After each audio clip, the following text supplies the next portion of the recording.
Welcome everyone to the Canadian Diabetes Association's 2016 webinar series. My name is Farah Ismail and I will be your host for today. We are delighted that you're able to join us today for a webinar to learn about how much is enough. To start off, I'd like to draw your attention to the survey. It's located at the top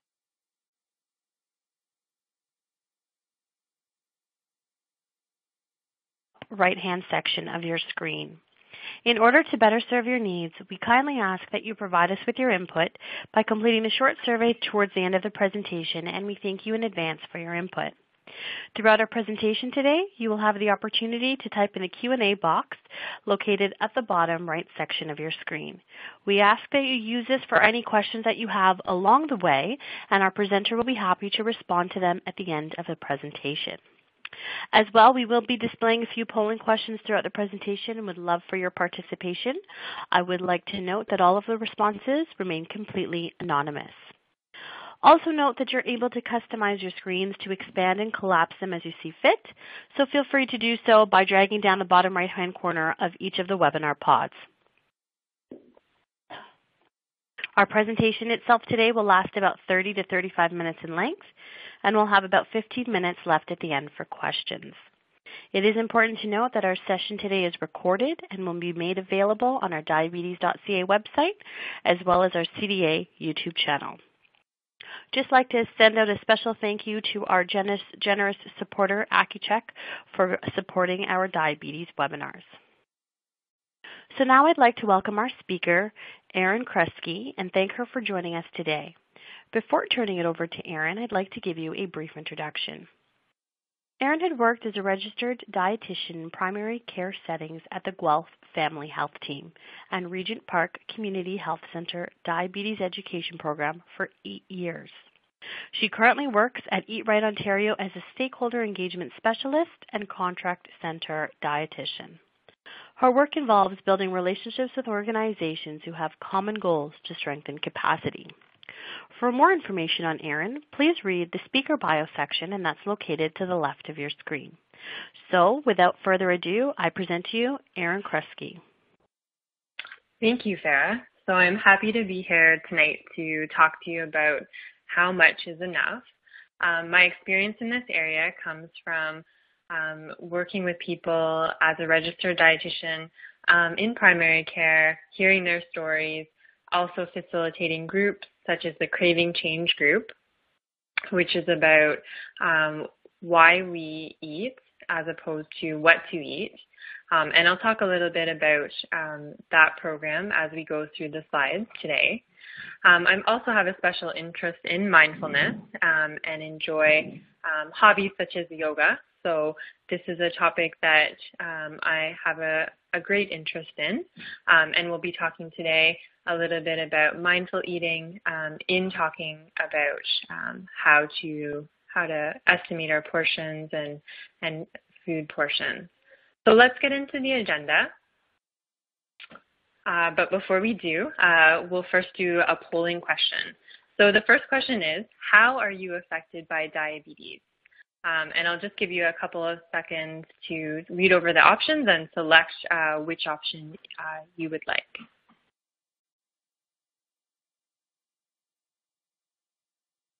Great. So let's see. So we have half of the people viewing the webinar tonight selected type 2 diabetes, and then we have an assortment of other options as well that people have selected. So that's great. Thanks for participating in that. And then if you can also answer the question, how are you participating today? Are you watching as an individual, in a group, a small group, or in groups of 6 or more?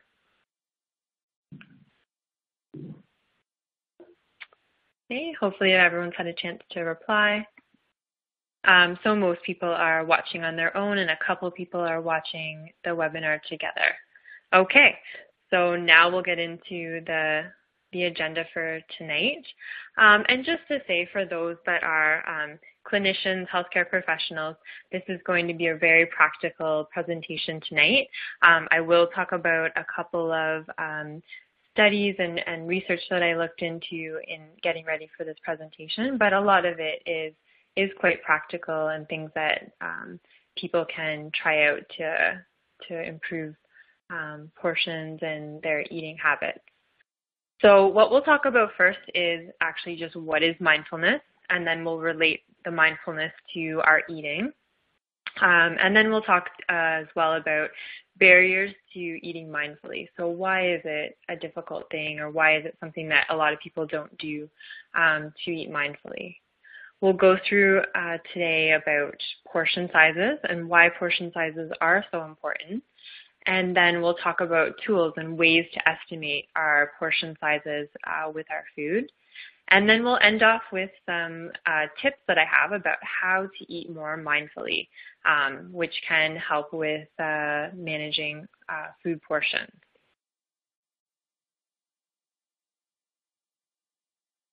So let's talk first about mindfulness in general. So when I say that term, what I mean is that you're paying attention to something on purpose. So your focus is on just one thing.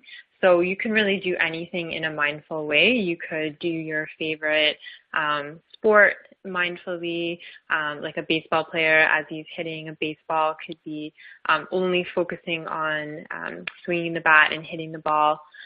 Or even if you're doing household chores like cleaning the floor, you can do that mindfully if you're just focused on one task.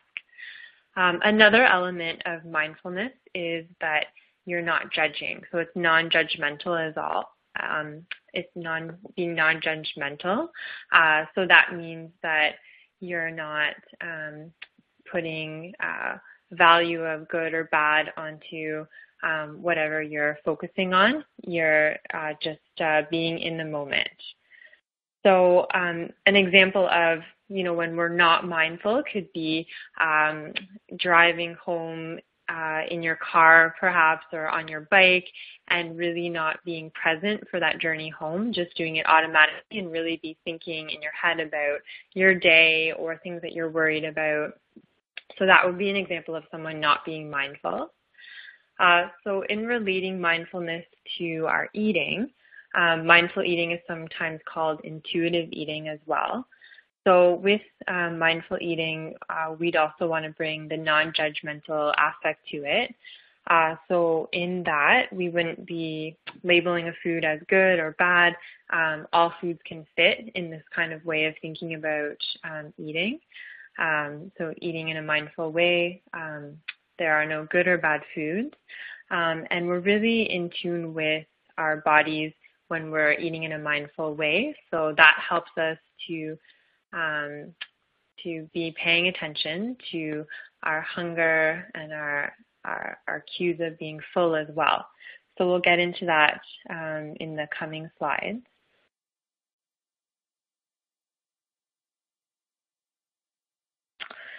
So really how mindfulness can help with your eating. So it can help you to tune into your own internal hunger and fullness cues. So that can mean that when you're focusing just on eating, you're more in tune with your body. So that will allow you to know when you're hungry and also know when you've had enough and that you're full. So some of the signs that someone may be hungry is that they may feel lightheaded, they may have hunger pangs or pains in their stomach. Those are some of the signs the body gives when it's hungry. Everyone feels slightly different because there's variations in how we all feel. And then when you're feeling full after you've had some food, you might feel tightness in your stomach. But if we're not paying attention, if we're not being mindful of how our body's feeling or being present in the moment, we might not know that we're either hungry or full. So this can really help us with managing portions and knowing when to stop eating if we are in tune with those cues. So mindful eating can help us to satisfy our physical hunger, which is really what we want to focus on with eating, is that we are eating enough to give our body energy and to satisfy those needs. So a worksheet that I've used in practice that a student helped me develop last summer is shown on this slide. And it's just a staircase, and I know the writing is quite small, but the staircase gives different words for when you're either feeling hungry or when you're feeling quite full. So, and when you're feeling hungry, you might be starving, ravenous. Those are some of the words that may be used to describe it. And near the middle of the staircase is when you're satisfied. So you've had enough to eat on the different levels of hunger and fullness. And then some of the words to describe being full would be stuffed. That would be when you've maybe eaten a huge Thanksgiving dinner and you've had way more than enough, and you're actually feeling some tightness in your stomach, and that you've kind of gone over how much your body needed at that time. So this just kind of shows that there's lots of different places you might fall on this hunger and fullness scale, and shows you in a visual way. It's really small, I know, on the slide, but another question that's asked here, it's a question that is posed to people in the Craving Change program, which is a program that, as I said, kind of teaches about why we eat rather than what to eat, which is really important to know, why we're making different food choices. And that program is something that's available in lots of different communities throughout Canada. It's something that you can always, if you're interested, ask your family doctor about this program. So on this worksheet, and the question that's from the Craving Change program is to ask yourself if you're having stomach, mouth, or heart hunger, and that's where those little graphics are from. So the stomach hunger would be the actual physical hunger that you may have that we were talking about before, where your body is telling you that you're either, hungry or satisfied or full. The mouth hunger would be more just you feel like a certain type of food, so something maybe like salty or sweet. You're having just a craving for that taste. And then heart hunger, which is a really interesting one to be aware of for yourself, is when sometimes we eat in relationship to how we feel. So if we feel bored, we may eat, or if we feel upset, we may eat. So especially when we're having uncomfortable emotions, we may eat to deal with those emotions. So another question to ask yourself to figure out, what's going on for you.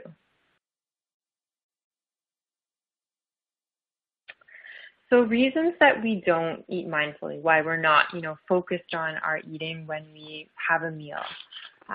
Really in our society, multitasking is the norm. So we're all kind of told in this society to be achieving a lot, getting a lot done.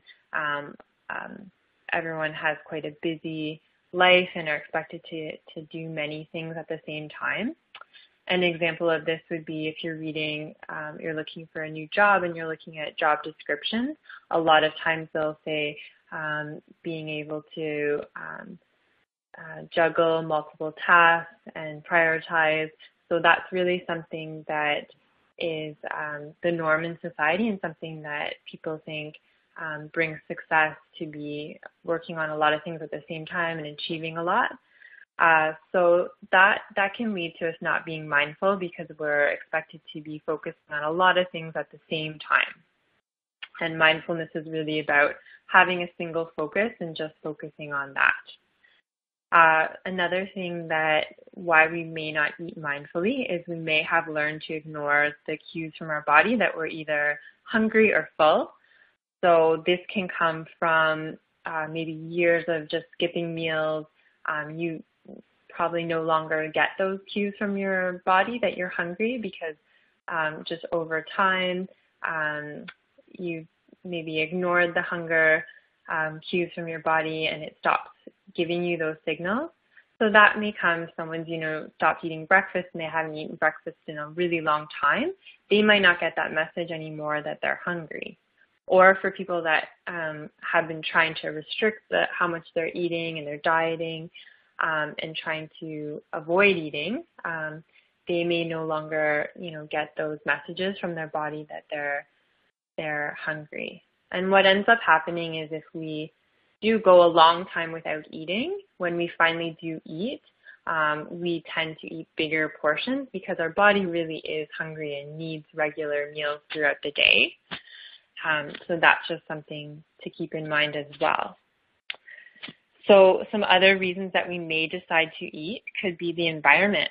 So we may walk past a restaurant and it has a delicious smell. I always think of Cinnabon for this because it's got such a strong smell of cinnamon buns when you walk past.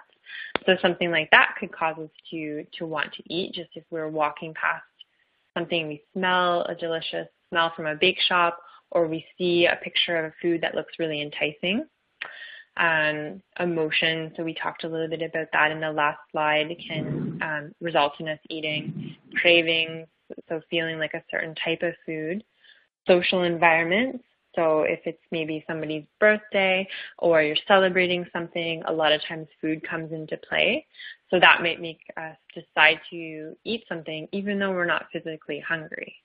And the last one is just fun. So you might decide to go out for an ice cream cone with a friend, just for something fun to do, and it may have nothing to do with actually physically being hungry. So there's lots of reasons why we choose to eat and why it is difficult to eat mindfully, because there's lots of things impacting our choices to eat, not just our physical hunger. So a question to pose to everyone is, what is an example of an environmental cue that may cause us to eat? Would you say it would be stress, a large billboard of a delicious food, or craving for a soft serve ice cream cone? So I'll give you a second to answer.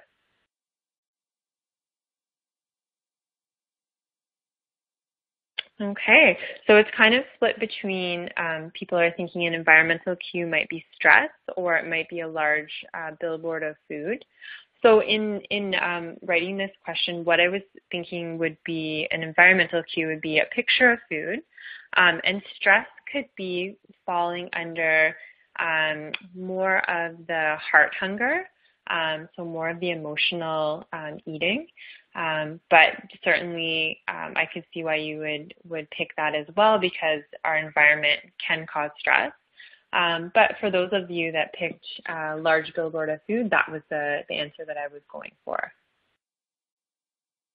Okay, so let's talk a little bit about portion sizes. So many of you may have seen the Canadian Diabetes Association's example of a balanced plate, and that would contain filling half your plate of vegetables, cooked or raw. Vegetables are great, just non-starchy ones would go there. And then a quarter of your plate would be grains or starches. So things like potatoes, pasta, rice, bread would fall in this quarter of your plate. The last quarter would be meats and alternatives. So chicken, fish, lentils, tofu would fall in that portion. And then you'd have your dairy products and piece of fruit on the side. So this is really balanced eating so that we can get enough of all the nutrients that we need, and is an example of something that helps people with managing weight and also with managing their blood sugars if they have diabetes or pre-diabetes. And what's really important about that balanced plate that we just looked at is that it helps you to not get too many of the foods or too much of the food that will break down into sugar. So an important thing to know is really what foods will break down into sugar. So examples are shown on this slide. So any fruit has natural sugar in it and will break down into sugar in your body when your body digests it and breaks it down into the smaller parts.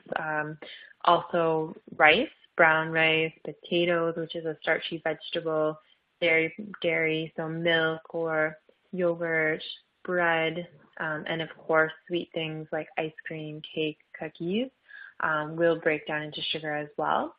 So what's really important about portions is we want to look at ways to not give our body a whole big amount of foods that will break down into sugar, because then that's harder, especially with diabetes, for the body to keep the blood sugars in the right range. So that plate that we just looked at, that balanced portion plate, really is important to make sure that we can manage our blood sugars when we have diabetes or prediabetes, and also that we can manage our weight. So there's lots of benefits from paying attention to portions. So a question just to see how everyone's doing with this material so far is, what portion of your plate is rice recommended to fill? Would you say it would be half your plate, 1/4 of your plate, or 1/3 of your plate?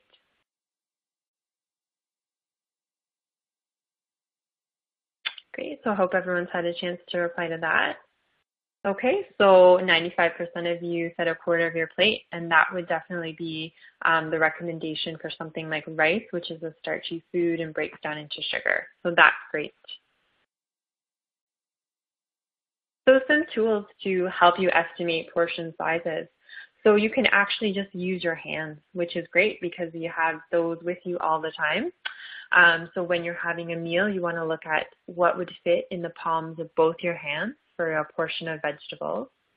For a portion of fruit or starches or grains, such as rice or quinoa, it's going to be your clenched fist. So the amount that's going to fit in your fist. And for added fats, it would be the tip of your thumb. For something like meat, so a piece of a chicken, breast, or fish, or any meat alternatives, it's the palm of your hand and thickness of your small finger. So that gives you just a tool you can use to help you estimate portion sizes. And Eat Right Ontario, where I currently work, has some great tools that can also help with estimating portion sizes. There's a little handy pocket guide that you can call and get a free copy of it mailed out to you or emailed to you for free. And it's culturally adapted, so it has some foods from various cultures that can help you with knowing, foods that you're eating and how much portions are recommended. There's also on the website a portion toolkit, which has videos and a slideshow. So I'd really highly recommend that you take a look at the website, and if you're in Ontario, to give the registered dietitians at Eat Right Ontario a call. So mindfulness can help you with managing portions. And a study that I looked at was with participants that had type 2 diabetes for greater than a year. They were not on insulin, and they were put into one of two treatment groups, which both treatment groups lasted for 3 months. One of the treatment groups was to teach the group about mindful eating. The second group that was the same amount of time for 3 months, they did more traditional diabetes self-management education. So that would be learning about the divided plate, learning more about diabetes, learning how to manage it. And then what the study found was that both groups experienced improvements in their eating-related behaviors and also in their mood. So really with this study, they came to the conclusion that both were really great interventions to help people with managing their diabetes. And I think what this speaks to is that there's different approaches are going to work well for different people. So for some people, having the knowledge about what portions to eat is going to work really well for them. But for some people, perhaps getting more in touch with their body and when they're feeling hungry and full, and letting that guide their portions can be something that can really work well for some people. So I think this just speaks to that mindfulness and mindfulness in eating is something that can be helpful with managing diabetes. So let's go through some tips that I put together. So these are my top 5 tips for how to be a more mindful eater. So the first one would be that we want to turn off the TV. So I don't just mean your TV, I mean any screens that you might have at the table or, with you while you're eating at your desk at work, or so putting away top, not having those screens out when you're eating, because when you have them on, that will cause you to not be focusing on your eating. You'll be focused on maybe a project you're working on or a TV show. So you really want to minimize that. So you want to try to be there fully, body and mind, to taste and enjoy the food. So another TV or radio that you need to turn off is the one that's in your head, maybe playing out what's happened during your day, or maybe looking at the future and what you're anticipating is going to happen after you eat your meal. So you really want to try to be present. And that's not easy for any of us, because we're all used to kind of thinking about our projects and the future and trying to plan for what's coming up. But to be mindful, that's something that can help you just focus on the process of eating and your body and how your body is feeling while you're eating. So mealtimes are really a time to be present instead of rushing or planning for the next moment. And an expert in mindfulness, Thich Nhat Hanh, had a really great quote in a book that I was reviewing just to get ready for the presentation today. And that book is called How to Eat, which is a nice small pocket book that I would recommend. So he says, in order to truly be present for our meal, we have to stop the constant internal dialogue. To eat without thinking is to eat in freedom. We are free because we're not thinking about the past, the future, and our projects. So I thought this was a great quote just to reinforce the importance of turning off the TV. So my second mindful eating tip would be to sit down when you eat. So a lot of times we may be, trying to get something done. So we're taking our food with us on the go, in the car, or while we're walking.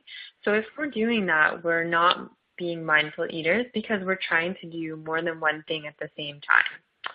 So sitting down to eat instead of walking with your container of food that you're eating, just taking that time to sit down and eat and just eat can help you be a mindful eater.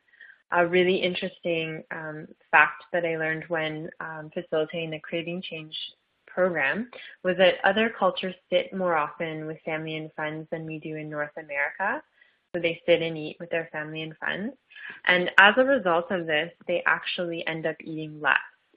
So I think that's something to keep in mind, that cultures that are spending that time to sit down and eat end up with eating less. So this could be because when we're multitasking and we're doing more than one thing at the same time, what happens is we're not really registering what we're eating, so we end up eating more. So a third tip for being a mindful eater is to take time to smell the roses, or so I should say dinner.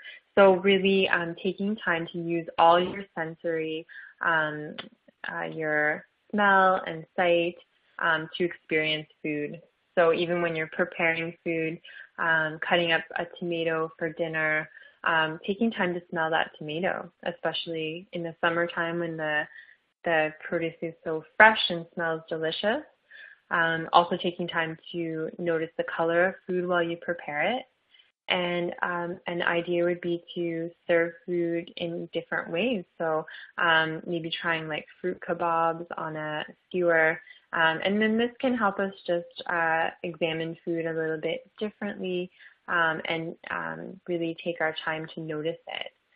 So people may be familiar with doing a mindful eating exercise with a raisin.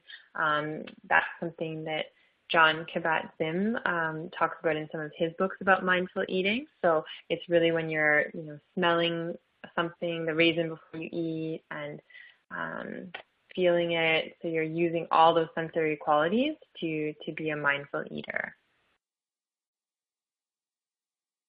So a fourth tip that I have about being a mindful eater is to use smaller cups, bowls, and plates. This may sound really simple, but it makes a huge difference. So a study described in the book Mindless Eating by Brian Wozink is that they studied how much people at a movie theater ate of popcorn. They gave this group of people stale popcorn that had been sitting out for 14 days, and they gave the participants in this study either a jumbo bag of popcorn, or they gave them a smaller sized, medium-sized bucket of popcorn. And what they ended up finding was that those that had the jumbo bucket of popcorn ate 34% more than those with the medium-sized bucket.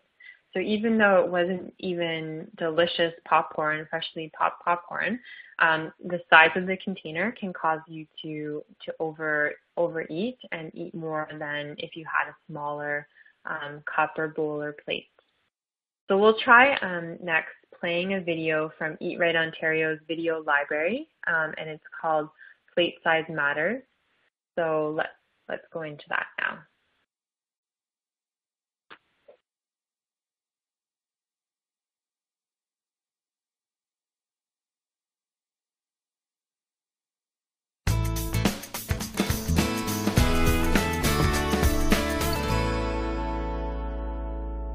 Did you know that the size of your plate might make you eat more than you need? Research has shown that when we use large plates, bowls, and glasses, we tend to eat more. Most of us usually put enough food on our plates to fill it, so a large plate can hold up to 1/3 more food than a smaller one. Even the size of your glass matters. Meal after meal, month after month, that can really add up. So use smaller bowls, plates, and glasses. It's an easy way to eat enough, but not too much at meals and snacks. For free advice you can trust on food and nutrition, call an Eat Right Ontario registered dietitian.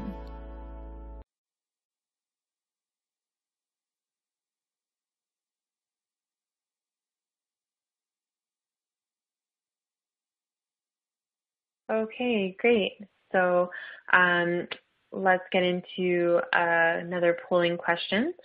So how long do you think it takes for our brain to register that the stomach is full? Would you say as soon as we finish eating, 20 minutes after eating, or 3 hours after eating? So I'll give you a second to think about that.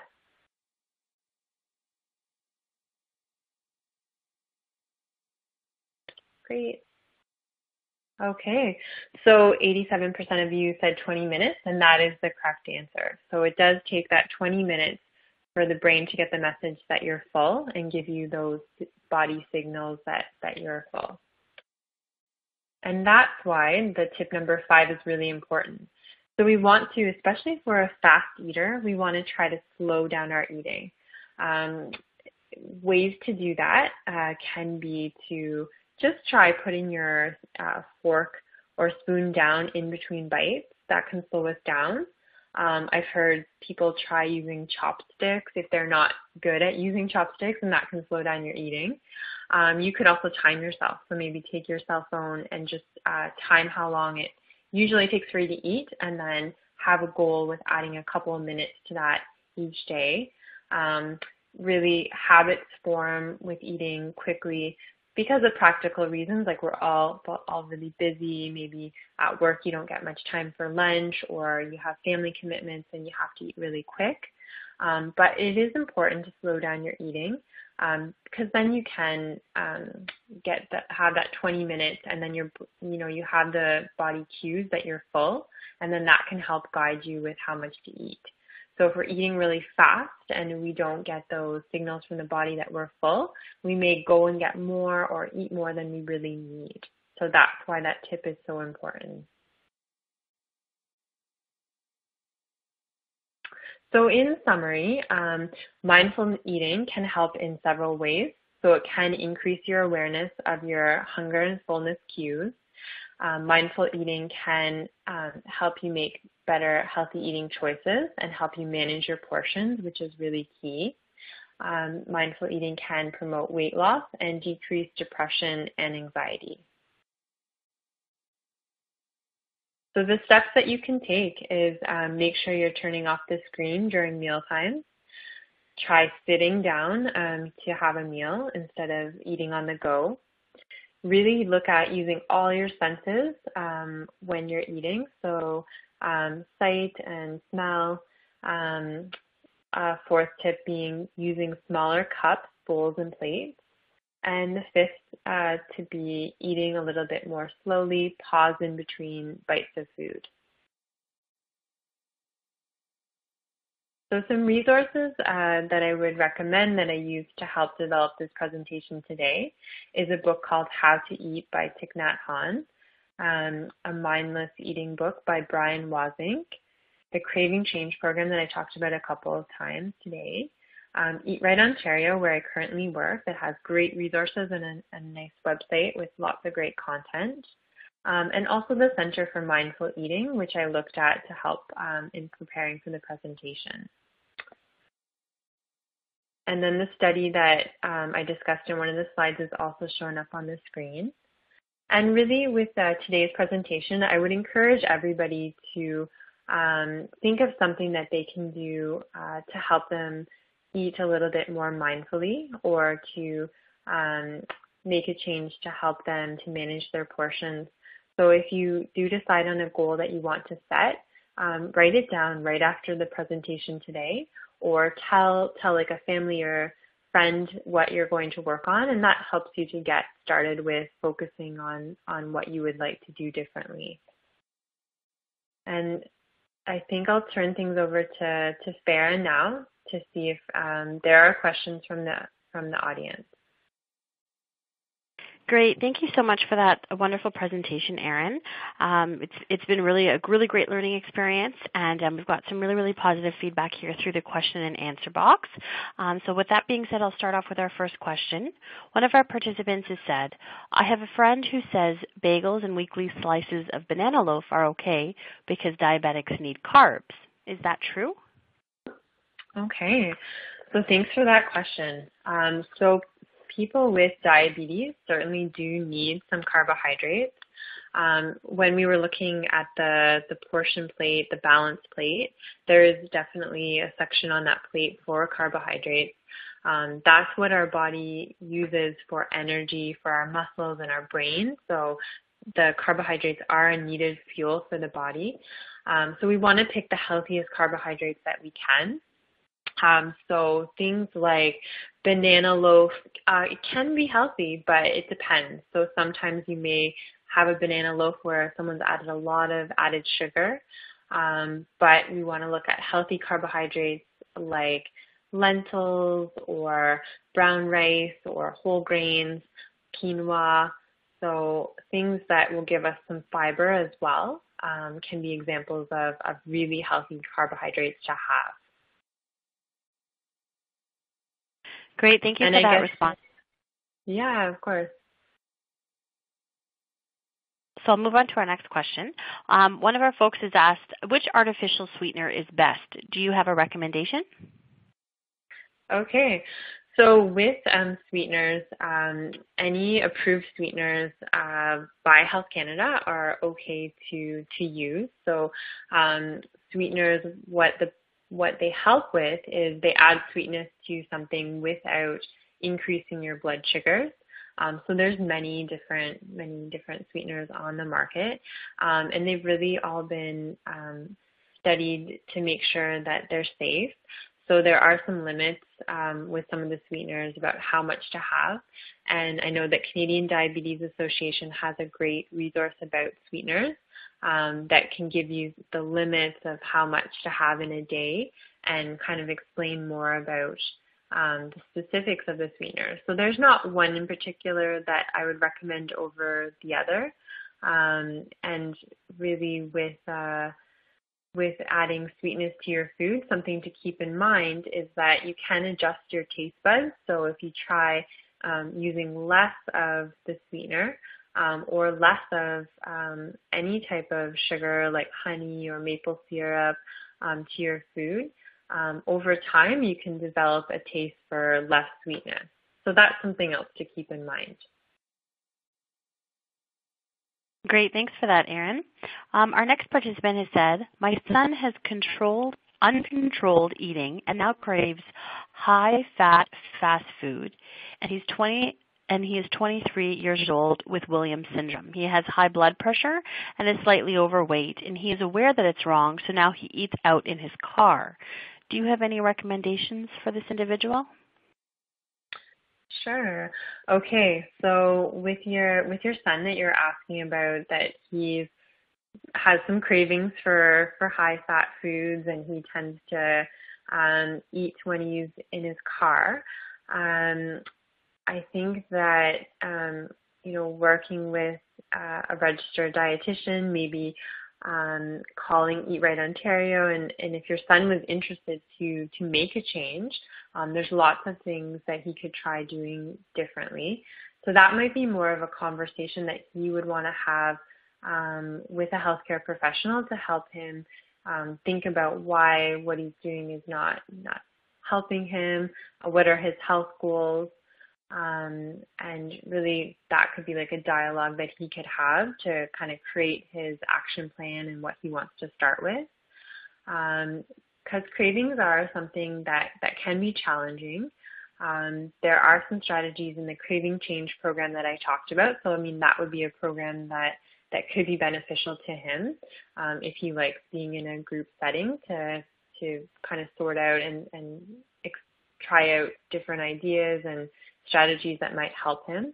So one of the strategies in the Craving Change program is asking yourself what kind of hunger you're having. That question about, is it physical hunger, stomach hunger, which is stomach hunger, or is it a craving for like mouth hunger, like a certain taste, or is it more heart hunger? So that can be a useful thing to just bring awareness about why he's eating and why he's choosing to eat the high-fat foods. So hopefully that's given you a couple of suggestions and resources and places that you can go or your son can reach out to as well. Great. Thank you for that, Erin. Our next participant has asked, eating sugary items seems to lead to wanting to eat more carbohydrates. Can you explain the reason why this might be happening? Okay. So this question about when we eat sugary things and how we sort of then may feel like eating even more things that contain carbohydrates. This could make sense to me, because I'm thinking that if we're having something that's sugary, like say a cake or a cookie, that's not going to be something that really gives us a lot of satiety or helps us to feel full. So things that tend to help us feel full will either have fiber in them or protein.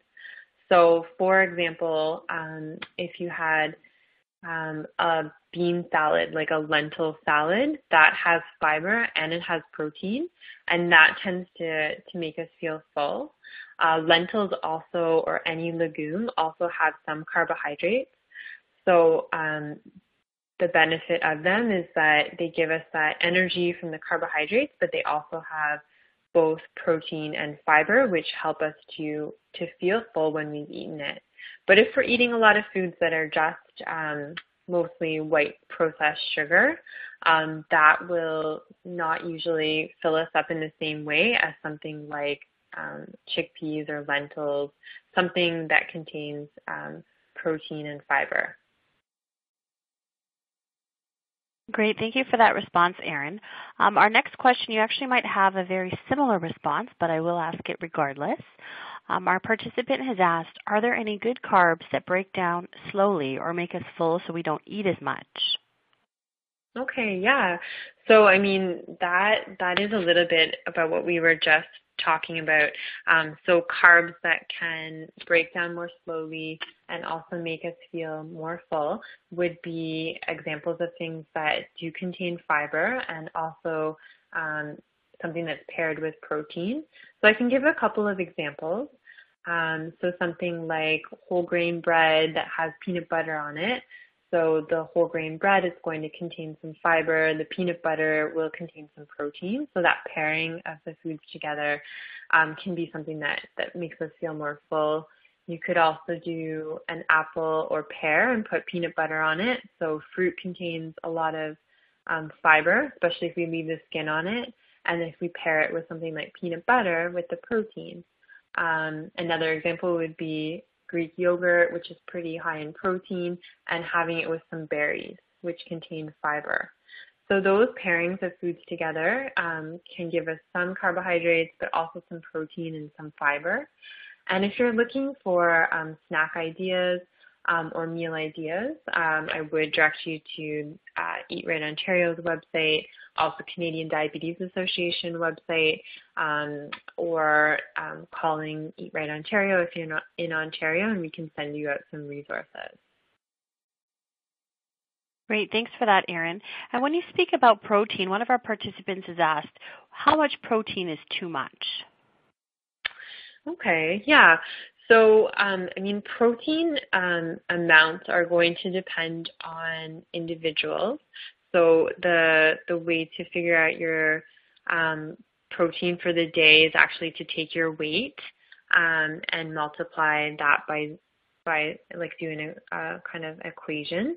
So if you're interested in that, there's information about that on Eat Right Ontario's website again. There's great resources there. And we often get that question at Eat Right Ontario when someone calls in. They're asking for more information about how much protein they should have.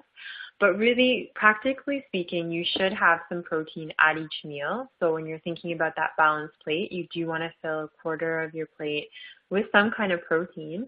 And even if you're having a snack, you want to make sure that there is some food that has protein at that snack.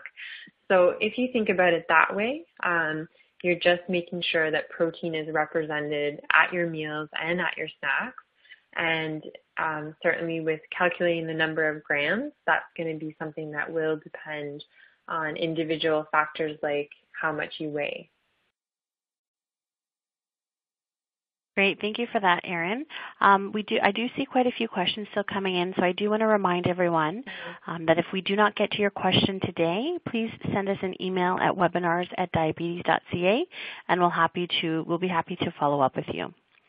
Our next participant has asked, saying, if you have small hands, does that automatically suggest that you should be eating less than someone with large hands when we're talking about portion sizes? Well, that's a great question. I have heard that before, people posing that question.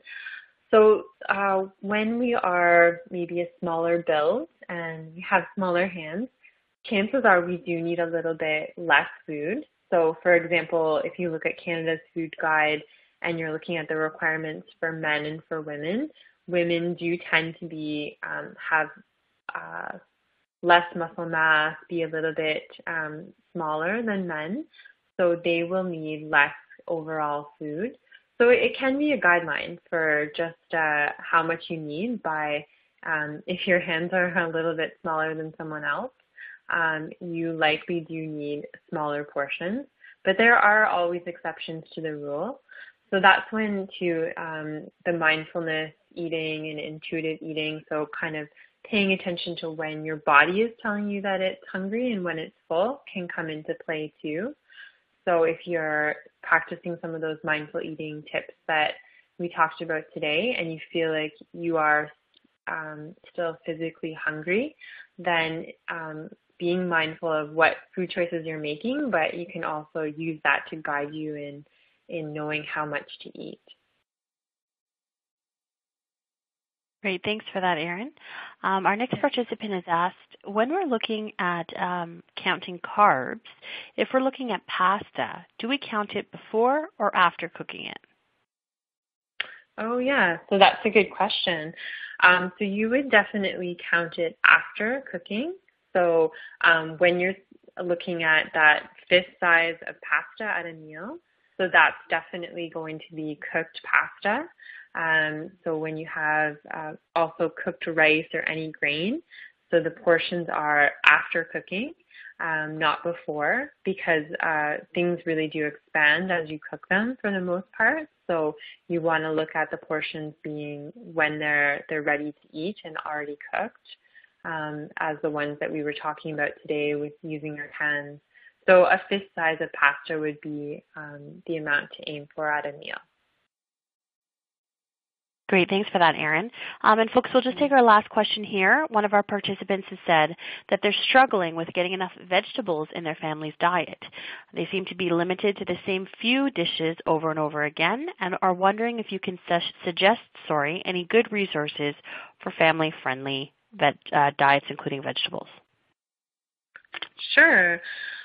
So that can be certainly challenging when people in your household are not eating their vegetables, and maybe those are getting wasted because they're cooked, but nobody eats them.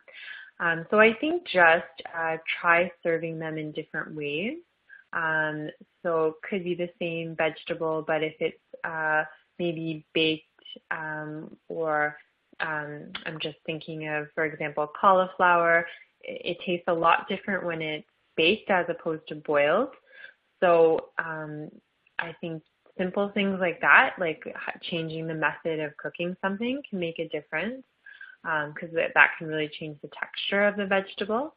So in terms of resources, there are some great resources and recipes on Eat Right Ontario's website. And as well, if you sign up for the e-newsletter on Eat Right Ontario's website, once a month, there'll be an email that sends you out recipes as well. So I think that would be a place that I would recommend. There's also the Canadian Diabetes Association has some wonderful resources and recipes too. And if you're looking for cookbooks, Dietitians of Canada has some great cookbooks out there, and CDA has some great cookbooks as well. So those are some resources that I would recommend. Great. Thanks for that response, Erin. And folks, again, that does conclude our webinar for today. I'd sincerely like to thank Erin for speaking on behalf of the Canadian Diabetes Association. It's been a really great learning experience. I do want to remind everyone that our session today has been recorded and will be made available on diabetes.ca in the coming weeks. We do want to say a special thank you to our supporter, AccuCheck Today, for supporting our Diabetes Webinars program. This is a listing of our upcoming webinars this month, so don't forget to register through diabetes.ca/webinars. Next week, our session will be on exercise, followed by diabetes in your eyes, and we'll end off our series with diabetes and research.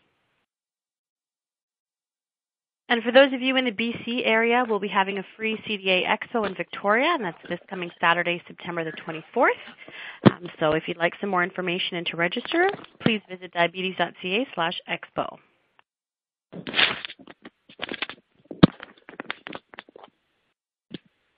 And for those of you who are unaware, CDA has developed the Canadian Guide to Living Well with Diabetes. So inside the guide, you'll actually find the most up-to-date information to help people living with diabetes understand the disease and how to effectively manage it. So visit orders.diabetes.ca for your copy today. And for anyone else who's just looking for some more information, support, or resources for diabetes, please feel free to call our toll-free line at 1-800-BANTING. That's 1-800-226-8464. Thanks, everyone, for joining us today. We hope you've enjoyed learning with the CDA, and we look forward to your participation in the future.